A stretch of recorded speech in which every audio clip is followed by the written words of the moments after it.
ماریا پہاڑی سلسلے کے دامن میں ایک چھوٹے سے گاؤں میں رہتی تھی۔ اس نے 1 سال قبل اپنے شوہر کو ایک المناک حادثے میں کھو دیا تھا اور وہ زندگی گزارنے کے لیے جدوجہد کر رہی تھی۔ اس کا چھوٹا سا فارم بمشکل اتنا پیدا کر رہا تھا کہ وہ اپنا اور اپنے 2 بچوں کا پیٹ پال سکے۔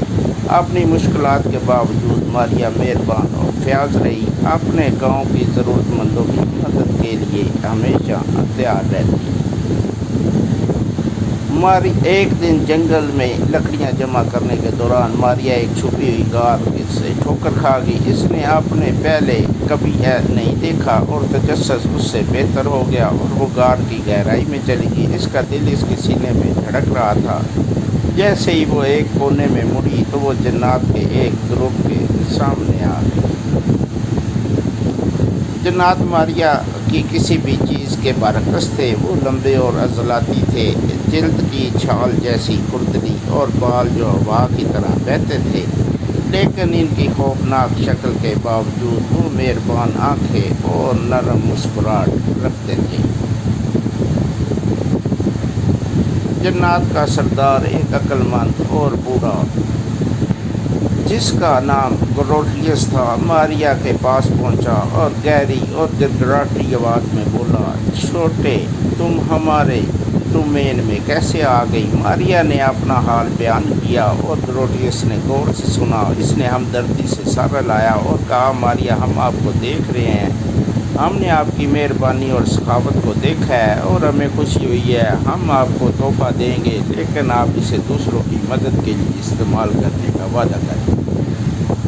ماریا بہت خوش تھی۔ اس نے تحفہ کو سمجھداری سے استعمال کرنے کا وعدہ کیا اور شکر گزاری کے ساتھ جنات کی پیشکش کو قبول کیا۔ گروٹلیس اسے غار کے اندر ایک خفیہ چیمبر میں لے گیا اور جو چمکدار اور قیمتی خزانوں سے بھری ہوئی تھی۔ جنات نے وضاحت کی کہ یہ دولت ان کے خزانے کا ایک چھوٹا سا حصہ ہے جو صدیوں سے جمع ہے۔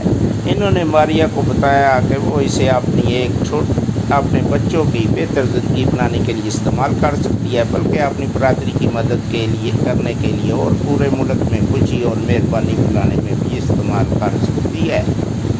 ماریا اپنے گاؤں واپس آ گئی۔ اس کا دل خوشی سے بھرا ہوا تھا۔ وہ اس کی جیبیں سونے سے بھری ہوئی تھی۔ اس نے ایک عظیم الشان جائیداد بنائی اور اپنی نئی دولت کو اپنے ساتھی گاؤں والوں کی مدد کے لیے استعمال کیا۔ اس نے غریبوں کو عطیہ کیا اور بھوکوں کو کھانا کھلایا اور بوڑھوں کی مدد کی۔ اس نے کمیونٹی کو تعلیم اور صحت کی دیکھ بھال فراہم کرتے ہوئے ایک اسکول اور ایک ہسپتال بھی قائم کیا۔ جیسے ہی اس کی سخاوت کی خبر پھیلی، لوگ اسے جنات کی نعمت کہنے لگے۔ ماریا جنات کی مہربانیوں کو کبھی نہیں بھولی اور بامقصد اور ہمدردی کی زندگی بسر کرتی رہی۔ وہ اکثر جنات کے پاس جاتی تھی ان کی حکمت اور رہنمائی کے لیے، اور جنات ماریا کے اچھے کاموں سے خوش ہو کر اس کو خوشحالی کو یقینی بناتے ہوئے اسے دور سے دیکھ رہے تھے۔